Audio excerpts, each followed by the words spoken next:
할렐루야. 오늘 또 모인 우리 가운데 예수님께서 나타나시고 성령께서 우리와 함께 하시기를 간절히 소망합니다. 오늘 본문은 예수님께서 십자가에서 죽으시고 다시 부활하셔서 제자들을 만나주시는 장면이 등장하고 있습니다. 여러분, 예수님께서는 제자 한 사람 한 사람을 친히 직접 부르셨습니다. 예수님께서는 그들을 가르치고 또 그들과 함께 하시고 그들과 함께 먹으시고 그들과 함께 주무시고 하셨죠. 처음에 예수님께서 제자들을 부르시고 그들과 함께 하실 때는 제자들도 예수님이 정확하게 어떤 분인지 반신반의하면서 따랐던 것 같아요. 하지만 시간이 흐르고 예수님과 함께하는 시간 가운데 예수님을 경험하게 되자 그들이 이제는 이 예수님이 살아계신 하나님의 아들이라는 것을, 그리고 우리를 구원하실 메시아라는 것을 그들의 입술로 고백하게 됩니다. 마태복음 16장 16절에 베드로가 무엇이라고 고백을 합니까? 주는 그리스도시요 살아계신 하나님의 아들이시니이다 라고 고백합니다. 그리고 이 고백에 예수님께서는 너는 베드로라, 내가 이 반석 위에 내 교회를 세우리라고 축복하여 주십니다. 예수님께서는 제자들이 귀신을 내쫓거나 혹은 어떤 권능을 나타내거나 다른 어떤 일을 할 때 기뻐하셨던 것이 아니라 믿음을 가지고 온전히 예수님을 바라볼 때 기뻐할 수 있었다, 기뻐하셨다라는 것을 알 수 있는 대목이기도 하죠. 그런데 이런 모습은 제자들뿐만 아니라 다른 사람들을 통해서도 나타나더라고요. 백부장을 가리켜서 예수님이 무엇이라 합니까? 내가 이만한 믿음을 본 적이 없다라면서 그의 믿음을 축복하여 주시기도 하였고, 주님의 옷자락을 잡았던 혈루증을 앓던 여인이 주님의 옷자락을 잡으면 내가 이 병에서 고침을 받을 것이라 믿으며 예수님의 옷자락을 붙잡을 때 그녀가 낫게 되는 놀라운 일도 있었습니다. 또한 개도 식탁에, 주인의 식탁에서 떨어지는 부스러기를 먹나이다 라고 이야기했던 가나안 여인의 믿음을 보시고 그 여인의 믿음을 칭찬하시며 그 여인의 아픈 딸을 고쳐주신 장면을 볼 수가 있죠. 여러분, 이 믿음이 하나님을 기쁘게 하신다는 것을 우리가 알 수가 있습니다. 제자들과 함께 하셨던 지난 3년간의 시간은요, 결국 그들의 믿음을 온전하게 세워가는 기간이었다는 것을 우리가 생각해 볼 수 있죠. 하지만 여러분, 예수님께서 십자가에서 달려 죽으실 때 제자들은 어떤 모습이었습니까? 그들의 모습에는 이 믿음이 온데간데 없이 사라지고 두려움과 좌절, 절망 가운데 결국 이 제자들이 뿔뿔이 흩어지게 됩니다. 심지어 주는 그리스도시요 살아계신 하나님의 아들이시니이다 라고 고백했던 베드로는 예수님을 몇 번 부인합니까? 3번이나 부인하게 됩니다. 그들은 예수님의 십자가, 그 죽음 앞에 철저하게 무너지고 넘어지고 도망치게 되었다는 거죠. 하지만 여러분, 예수님은 십자가의 죽음으로 끝나지 않으셨습니다. 예수님이 부활하십니다. 죽음을 이기시고 무덤에서 일어나 영광의 모습으로 다시 부활하십니다. 그리고 사랑하는 제자들을 친히 찾아가 만나주시죠. 여러분, 오늘 본문의 말씀이 바로 예수님께서 부활하신 후 제자들을 찾아가신 장면 중에 하나입니다. 오늘 여러분, 몇몇의 제자들이 디베랴 호수에 모입니다. 분명 부활하신 예수님을 일전에 만난 적이 있어요. 그들은 이전에 예수님께서 부활하시고 예수님을 목격했던 적이 있음에도 불구하고 그들은 이전의 일상이었던 어부의 삶으로 돌아가게 됩니다. 날이 새도록 그물을 치지만 고기는 잡히지 않았어요. 성경에서는 이 모습을 자세하게 기록하지는 않았지만 날이 새도록 그물을 쳐서 고기를 잡는데 잡히지 않는 이 제자들의 마음은 어땠을지, 그들이 왜 다시 그들의 이전의 삶이었던 어부, 그물을 선택했는지, 늘 항상 함께했던 예수님이 그들의 삶에서 사라지고 예수님의 십자가라는 죽음 앞에 실패와 절망, 두려움에 넘어진 그들의 마음은 아무리 그물을 쳐도 잡히지 않는 이 밤바다만큼이나 깊고 무겁지 않았을까 우리가 생각해 볼 수 있죠. 그마저도 자신들이 자신이 있었던 그물을 깁는 일이었는데도 밤새도록 그물을 쳐도 소득이 없으니 제자들은 아마 말은 하지 않았어도 정말 비참하고 나는 실패했구나 라면서 어려워하지 않았을까 싶어요. 그렇게 날이 새도록 아무런 소득 없이 그물을 치던 그때에 부활하신 예수님께서 다시 이 제자들을 찾아오십니다. 그리고 물어보시죠. 얘들아, 고기는 많이 잡았니? 라고 물어봐요. 예수님은 처음 제자들을 부르시던 그때와 같이 제자들에게 말씀합니다. 그물을 오른편으로 쳐라. 그러자 어떻게 되죠? 그물이 찢어질 만큼이나 가득 물고기가 잡혔다고 성경은 말씀합니다. 이 모습을 보고 있던 사랑하시는 제자가 베드로에게 이야기를 합니다. 주님이시다. 그러자 베드로가 벗고 있던 겉옷을 더 입고 다시 바다로 뛰어들어가 예수님께 찾아갑니다. 예수님은 그런 제자들을 맞이하기 위하여서 조반을 차려 놓으셨고 제자들에게 잡아온 고기를 직접 잡아주셨습니다. 직접 구워주셨습니다. 여기까지가 오늘 우리가 함께 읽은 본문 말씀의 내용입니다. 특별히 오늘 우리는 부활주일로 예배를 드립니다. 저는 오늘 부활하신 예수님께서 친히 제자들을 찾아오신 이 모습에 집중해보고자 합니다. 예수님이 부활하신 게 정말 중요하죠. 너무나도 중요합니다. 그리고 그만큼이나 부활하신 예수님께서 승천하시기 전까지 이 땅에서 사역하셨던 모습도 정말 중요하죠. 오늘 부활하신 예수님께서는 제자들을 처음 부르셨던 그때 모습으로 다시 제자들을 만나 주십니다.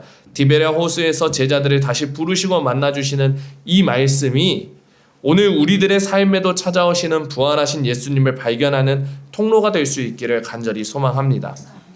여러분 한번 살펴보죠. 오늘 제자들의 모습이 어떻습니까?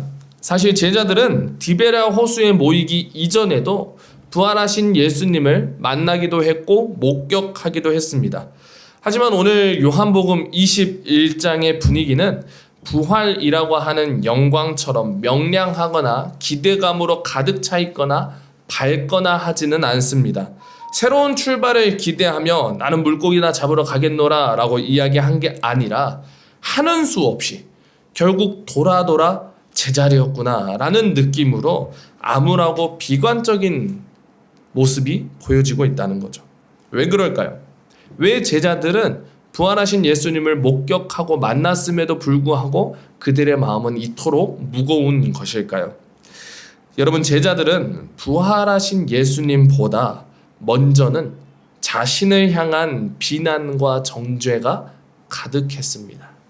나는 물고기 잡으러 가노라 라고 하는 이 베드로의 이야기는 삶에 대한 새로운 결단이기보다는 깊은 탄식에 가까울지도 모르겠습니다. 부활하신 예수님을 배웠지만 베드로 내면에는 여전히 예수님을 3번 부인한 자신을 향한 원망, 그 밤의 한기가 깊이 서려 있던 것이죠. 주님은 살아나셨지만 여전히 자신은 실패한 제자, 나는 배신자라는 자책감에 갇혀 있었죠. 이런 상황에서 자신들에게 익숙한 바다로 가서 다시 그물을 친다는 것은 일종의 도피였는지도 모르겠습니다. 사도로서의 자격을 상실했고 그렇게 실패자로 배신자로 느낀 그가 유일하게 할 줄 아는 일이 무엇입니까? 다시 그물을 깁는 일인 것이죠. 자신의 초라한 모습이 가장 잘 어울리는 자리로 숨어든 것입니다. 하지만 역설적으로 이 밤바다는 자신이 얼마나 철저하게 실패한 존재인지 확인시켜주는 차가운 감옥이 되기도 합니다. 또한 제자들은 지난 3년 동안 모든 것을 버려두고 예수님과 함께 전도 여행을 나섰습니다. 세상을 뒤집을 거대한 하나님 나라의 비전에 불러왔던 이들은요, 예수님의 십자가 그리고 부활 모든 여정이 끝난 지금 다시 현실을 마주하게 됩니다. 이 평범한 삶의 자리는 이전보다 훨씬 더 무겁고 공허하게 다가왔던 것 같아요. 하늘의 신비를 맛보았던 자들이 다시 땅의 생존을 위해 발버둥 쳐야 하는 이 좁혀지지 않는 간극 속에서 오는 깊은 무력감 때문에 그들의 마음은 깊고 많이 짓눌렸을 겁니다. 설상가상으로요, 그들은 밤새도록 단 한 마리의 고기도 잡지 못합니다. 어부로서 잔뼈가 굵은 베테랑들이었지만 그들의 기술과 경험은 철저히 무용지물이 되었습니다. 차가운 밤바다의 바람을 맞으며 텅 빈 그물을 계속해서 올릴 때마다 그들은 자신의 인생 전체가 어쩌면 이 빈 그물과도 같지 않았을까, 그런 절망감에 사로잡혔을 겁니다. 예수를 따랐던 3년도 잃어버렸고 이제는 자신의 옛 직업마저도 철저히 실패해버린, 그야말로 아무런 열매 없이 텅 빈 인생이라는 뼈아픈 자각이 그 밤의 어둠보다 더 짙게 깔렸던 것 같습니다. 그런데 여러분, 저는 이러한 제자들의 모습을 보니까 이 제자들의 모습이 꼭 우리들의 모습과도 많이 닮아 있다라고 생각이 들더라고요. 분명 우리도 신앙생활을 하다 보면 어때요? 예수님을 믿는 여정 속에서 예수님의 사랑을 깨닫고 그 사랑에 겨워서 뜨겁게 달려갈 때도 있지만, 하지만 힘들고 어려운 문제 앞에서, 우리의 현실의 벽 앞에서, 신앙과 삶의 간극 앞에서 제자들처럼 절망하고 불안해할 때도 있다는 거죠. 그마저도 우리의 현실은 더 악화되어 가고 잘 되는 거 하나 없이 고난의 연속일 수도 있습니다. 늦은 밤까지 그물을 깊어도 한 마리의 고기도 잡지 못했던 제자들처럼 말입니다. 최근에 제 딸이 아들과 놀다가 여기가 찢어지는 일이 있었잖아요. 상처를 꿰매고 아파서 막 울다가 지쳐서 잠든 이 딸 아이를 보면서 괜히 참 마음이 미어지더라고요. 저녁에 자고 있는 모습을 보고 있는데 괜히 제 잘못인 것 같더라고요. 아이고, 그때 내가 좀 이렇게 했으면 안 다치지 않았을까? 그때 내가 다른 선택을 했다면 딸 아이가 찢어지지 않았을 것 같은데 라면서 후회를 참 했습니다. 차라리 내가 다쳤으면, 차라리 내가 찢어졌으면 더 나았겠다 싶은 마음이 있더라고요. 그런데 그 순간을 묵상하고 있다가 우리 하나님 아버지께서는 실로 그렇게 하시는 분이셨구나 라는 것을 깨달을 수 있었어요. 하나님께서는 자신의 자녀들이 아픈 것보다 자기가 아픈 것을 선택하셨다는 거죠. 결점 많고 죄 많은 우리를 위해서 차라리 예수님께서 십자가에서 죽는 것을 선택하셨습니다. 아무것도 아닐 수 있는 딸 아이의 상처 속에서 하나님께서 나를 이렇게 사랑하시는구나를 깨달을 수가 있었습니다. 여러분, 그만큼이나 하나님께서는 여전히 부족하고 여전히 아파하는 우리를 주목하고 있다는 것을 우리 또한 깨달을 수 있는 겁니다. 그런 우리를 사랑하시고 그런 우리를 여전히 사랑하시는 분이 우리 하나님입니다. 당신의 생명을 십자가에서 내어주실 만큼 말입니다. 생각해보면 여러분, 예수님께서 제자들을 부르실 때 그들은 완전하지 않았습니다. 예수님께서 그들을 다시 만나주러 갔을 때 역시 그들은 온전하지 않았습니다. 그럼에도 불구하고 부활하신 예수님께서는요, 제자들을 만나주시고 그들에게 아침밥을 차려주시고 사랑으로 그들을 다시 세워주셨습니다. 오늘 무너진 우리의 삶 한복판으로 다가오시는 부활하신 주님은요, 여전히 상처 많고 흠 많고 아파하는 우리들을 안아주시고 사랑으로 세워주시는 분임을 우리가 기억해야 합니다. 구약 성경 이사야서 42장 3절에도 이렇게 말씀합니다. 세번역 성경에 그는 상한 갈대를 꺾지 않으며 꺼져가는 등불을 끄지 않으며 진리로 공의를 베풀 것이다. 예수님께서는 상한 갈대와 같은 우리를, 꺼져가는 등불과 같은 나를 진리로 공의를 베푸시는 분입니다. 오늘 제자들에게 찾아오셨던 부활하신 예수님을 바라보기를 소망합니다. 하나님께서 기뻐하시는 것은 믿음으로 온전히 주님을 바라보는 것이라 우리가 이야기를 나눴습니다. 철저하게 망하고 완전히 좌초되어 버린 그들에게 부활하신 예수님께서 찾아오시고 언제나처럼 그들을 따뜻하게 맞이하여 주시고 식사를 차려주셨던 것처럼 오늘 우리들의 삶이 디베랴 호수에 모인 제자들의 삶과 같다면 여전히 우리를 찾아오시는, 언제나처럼 우리를 안아주시는 부활하신 예수님을 믿음으로 바라볼 수 있기를 간절히 소망합니다. 여러분, 스포츠 중에 펜싱이라는 스포츠 아시죠? 칼을 가지고 서로 찌르고 찌르는 그런 스포츠입니다. 이 펜싱이라는 스포츠가요, 중세시대의 유럽의 귀족들이 칼싸움을 하는 것을 보면서 유래된 스포츠라고 합니다. 이 펜싱이라는 스포츠가 일상에서 이루어지기에는 상당히 까다로운 요소들이 많이 있는데 그 중에 가장 큰 게 바로 채점을 매기는 게 어렵다라는 점이에요. 우리가 올림픽만 보아도 펜싱은 어떻습니까?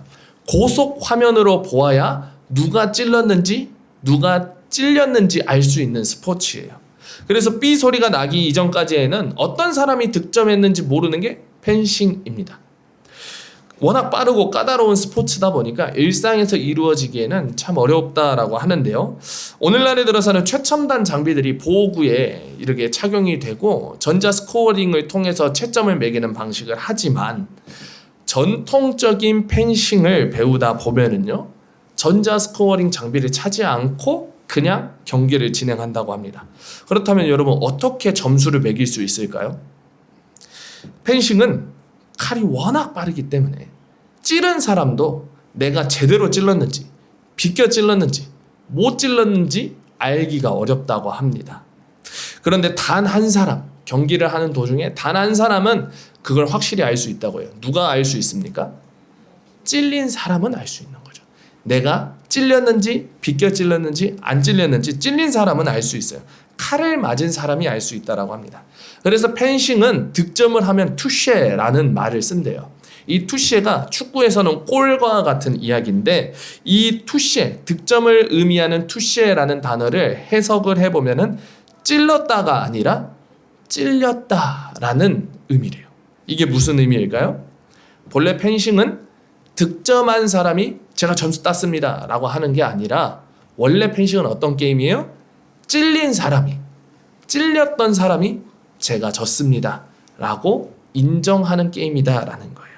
자신의 패배를 인정하는 투쉐라는 말을 할 때 비로소 스포츠 정신, 이 펜싱의 정신이 한 단계 도약하는 그런 스포츠라고 합니다. 여러분, 이 펜싱의 정신이 우리의 신앙에도 필요합니다.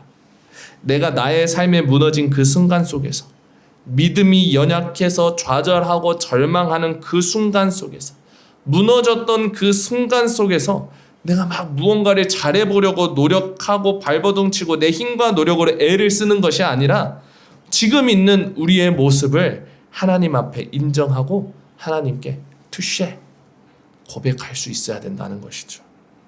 이 상황을 이겨내고자, 이 상황을 벗어내고자 내 힘과 내 노력으로 밤새도록 옛 방식인 그물을 던지는 어리석은 고집을 버려야 합니다. 여러분, 요한복음 21장에 예수님은 제자들이 우리는 졌습니다, 밤새도록 고기 한 마리도 잡지 못했습니다 라고 절망을 인정하는 것으로 끝나지 않습니다. 예수님이 다시 그들에게 무엇이라 말씀합니까? 그물을 배 오른편으로 던져라고 말씀합니다. 새로운 방향을 제시하십니다. 나의 나됨을 온전히 인정하고 있는 그 자리에서 나의 투쉐를 외칠 때 비로소 우리는 내 얄팍한 지식과 경험이 아닌 주님의 말씀이 가리키는 새로운 방향, 즉 배 오른편에 그물을 던질 수 있는 진정한 용기를 얻게 됩니다. 내 방식대로의 수고가 멈추는 그곳에서 주님이 말씀하시는 그것에 순종할 수 있는 공간이 열리기 때문입니다. 여러분, 우리들의 인생이 얼마나 불안하고 아슬아슬합니까? 저 역시 그렇더라고요. 매일매일 이렇게 일을 하다 보니까 체감되는 게 너무 많아요. 매해 매출이 줄어들고, 매해 인건비가 줄어들고, 매해 영상 제작 의뢰수가 줄어들 때마다 얼마나 불안하고, 솔직히 걱정하지 않는다면 거짓말이겠죠. 매일매일 고민입니다. 그럴수록 제가 하는 방법이 다른 게 뭐가 있겠어요? 더 노력하는 거죠. 더 공부하고, 더 실력을 쌓고, 더 많은 사람들을 만나서 기회를 열어가려고 노력을 합니다. 그래도 경기가 이렇게 묶여버리면은 내 힘만으로 할 수 없는 그런 한계에 부딪힐 때마다 불안하더라고요. 차라리 안정적이었으면 훨씬 더 나았겠다. 이런 불안함들이 가득 올라옵니다. 그런데 그러다가 문득 이런 생각이 들더라고요. 이러한 불안함과 이러한 힘듦이 비단 나만의 문제는 아니겠구나. 어쩌면 이 세상을 살아가는 모든 사람들이 이 불안함과 두려움, 안정감에서부터 이렇게 뭔가를 찾고 싶어 하지 않을까라는 생각을 하게 되더라고요. 어쩌면 우리 인간의 인생은요, 크고 작음 그리고 상황의 다름 정도의 차이지 모두가 불안해하고 걱정되는 매일을 반복하면서 살아가고 있는지도 모르겠습니다. 제자들도 그랬죠. 불안하니까, 이제는 내가 뭘 해야 될지 모르니까 자신들이 가장 잘 아는 익숙한 방법을 찾아 그물을 던졌지만 그마저도 안 됐어요. 얼마나 답답하고 불안했겠습니까? 하지만 그 빈 그물의 자리에서 자신들의 철저한 무능력을 인정한 바로 그 자리에서 주님의 음성을 듣고 배 오른편으로 그물을 던졌을 때 그들은 하나님의 은혜를 경험하게 됩니다. 그러니 여러분, 변화무쌍하고 불안한 이 세상 속에서 우리의 연약함과 실패를 있는 그대로 인정하며 하나님 앞에 투시를 외치기를 소망합니다. 변함없는 주님께서 우리를 이끌어 가실 줄로 믿습니다. 상처 입은 치유자라는 책으로 우리에게 잘 알려진 헨리 나우엔이라는 사제는 그의 저서에서 이런 이야기를 합니다. 하나님께서는 완벽한 자들이 아니라 연약한 자들을 택하여 부르신다. 연약한 자들에게 하나님이 필요하기 때문이다. 하나님은 완벽하게 세워가지 않으시고 오히려 더 연약하게 우리를 이끌어 가신다. 여러분, 죽음을 이기시고 사망 권세를 이기신 부활의 주님이 여전히 불안함과 두려움, 실패와 좌절 가운데 놓인 우리의 삶 디베랴 호수로 찾아오십니다.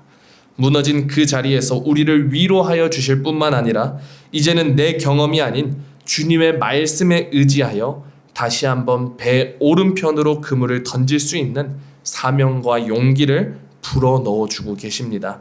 세상의 욕심과 내 방식이 아닌 부활의 기쁨과 주님의 말씀에 순종함으로 변화무쌍한 세상 속에서도 변함없는 주님과 동행할 수 있는 저와 여러분들이 되기를 간절히 소망합니다. 사랑하는 성도 여러분, 디베랴 호수, 그 차갑고 비린내 나는 삶의 현장은 제자들의 뼈 아픈 실패와 절망이 배어있는 곳이었습니다. 그러나 그곳에 부활하신 예수님이 친히 찾아오셨을 때 밤새 헛수고만 했던 그 고단한 밤바다는 주님과 친밀한 교제를 나누는 가장 거룩한 은혜의 장소가 되었습니다. 여러분, 부활하신 주님은 화려한 성전이 아니라 텅 빈 그물과 피곤한 육신 그리고 생계의 불안이 있는 우리들의 평범한 삶 한복판으로 찾아오고 계십니다. 오늘 나의 무력함과 한계를 정직하게 인정하며 주님 앞에 투시를 외칠 때 실패한 제자들을 정죄하지 않으시고 따뜻한 떡과 생선으로 먹이셨던 주님의 위로가 우리의 일상에서 경험될 줄로 믿습니다. 이제는 내 익숙한 방식과 고집을 내려놓고 주님이 명하시는 배 오른편으로 믿음의 그물을 던지는 저와 여러분들이 되기를 소망합니다. 내 지식과 경험이 실패한 그곳에서 주님을 만나고 그곳에서 주님의 말씀을 순종함으로 부활의 증인되어 살아갈 수 있는 저와 우리 일상의 교회 여러분들이 되기를 예수님의 이름으로 간절히 축복합니다. 기도하겠습니다.